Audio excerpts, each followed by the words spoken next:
Hello बच्चों, let's read this question. The question says what are expectation of the octet rule, right? So let's see the key concept for this question basically, right? Key concept. इस question में आपसे पूछा गया है on the basis of octet rule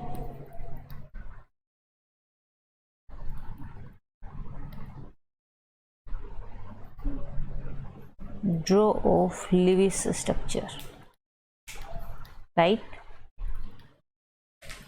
octet rule basically क्या होता है, हमें हमेशा ये कोशिश रहती है कि हम हर एक एटम का ऑक्टेट कंप्लीट करें. ऑक्टेट का मतलब है 8 इलेक्ट्रॉन, राइट? 8 इलेक्ट्रॉन उसका कंप्लीट करना होता है.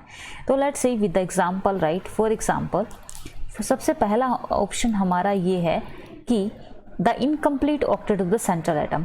फॉर एग्जांपल हमारे पास एक BF3 मॉलिक्यूल है, राइट? BF3 बोरोन का जो आपका वैलेंस इलेक्ट्रॉन होते हैं वो आपके 3 होते हैं. फ्लोरीन के वैलेंस इलेक्ट्रॉन आपके 7 होते हैं क्योंकि ये 17 ग्रुप का होता है. उसी तरीके से फ्लोरीन आप 3 इस तरीके से लिख सकते हैं, ठीक है? यहाँ पे भी होगा सेम, ठीक है? तो आप देख सकते हैं कि ये आपके एक एक बॉन्ड की फॉर्मेशन कर सकते हैं, राइट? इस तरीके से. अब आप देखिए फ्लोरीन का ऑक्टेट कंप्लीट है. फ्लोरीन का ऑक्टेट कंप्लीट है तीनों फ्लोरीन्स का. 2, 4, 6 एंड 2 इलेक्ट्रॉन्स ये आपके हो चुके हैं. इसी तरीके से सेम हर एक फ्लोरीन का सेम ही एनवायरनमेंट है. बट अगर हम बोरोन की बात करते हैं तो 2, 4, 6 बोरोन हैव ओनली 6 इलेक्ट्रॉन. सो इसका जो है वो इनकम्प्लीट ऑक्टेट है. So yes, it is possible कि जब हम लिविस स्ट्रक्चर ड्रॉ करते हैं तो हम ऐसे कुछ एटम्स ऐसे भी होते हैं, सेंट्रल एटम्स, जिनके आपकी क्या है इनकम्प्लीट ऑक्टेट होता है, मतलब उसके 8 इलेक्ट्रॉन पूरे नहीं होते हैं. सेकेंड अगर हम बात करते हैं सेकेंड ऑप्शन की, an odd number of electron on the central atom. Yes, this is also possible. अगर हम बात करते हैं ClO2 की, राइट? आपको पता है कि क्लोरीन के पास आपके 7 इलेक्ट्रॉन्स होते हैं, ठीक है, वैलेंस इलेक्ट्रॉन.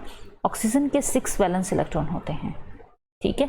ऑक्सीजन के 6 वैलेंस इलेक्ट्रॉन होते हैं. तो आपको पता है कि ये यहाँ पे बॉन्ड की फॉर्मेशन कर लेते हैं, डबल बॉन्ड आ जाता है, ठीक है? अब आप देख सकते हैं कि एक फ्री रेडिकल जैसा हो सकता है. तो odd number of valence electron आपके प्रेजेंट हो चुके हैं यहाँ पे 2 and 3. तो 3 यहाँ पे क्या है, number of electron central atom पे प्रेजेंट है.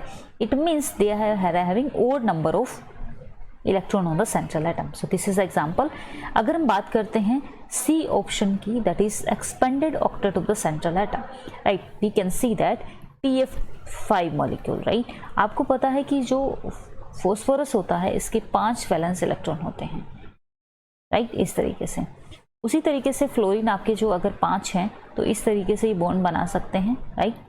इस तरीके से बॉन्ड बना सकते हैं. तो यहाँ पे आप देखेंगे कि जो फॉस्फोरस है, बेसिकली जो फॉस्फोरस है उसने क्या किया है, एक्सपेंडेड ऑक्टेट इसका हो चुका है. क्यों? क्योंकि इसके पास 10 इलेक्ट्रॉन्स है ऑलरेडी, राइट?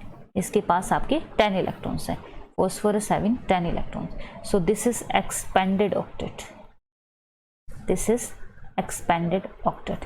सो तीनों एग्जांपल्स मैंने आपको देख के बता दिया है कि किस तरीके से जो है आप देख सकते हैं कि तीनों ही आपके जो हैं the incomplete octet also, right? And we are having that odd number of electron also in your ClO2 में, expanded octet also on central atom, that is PF5 में. So the option number D is your correct option according to this. I hope you understood this concept. Thank you so much and all the best.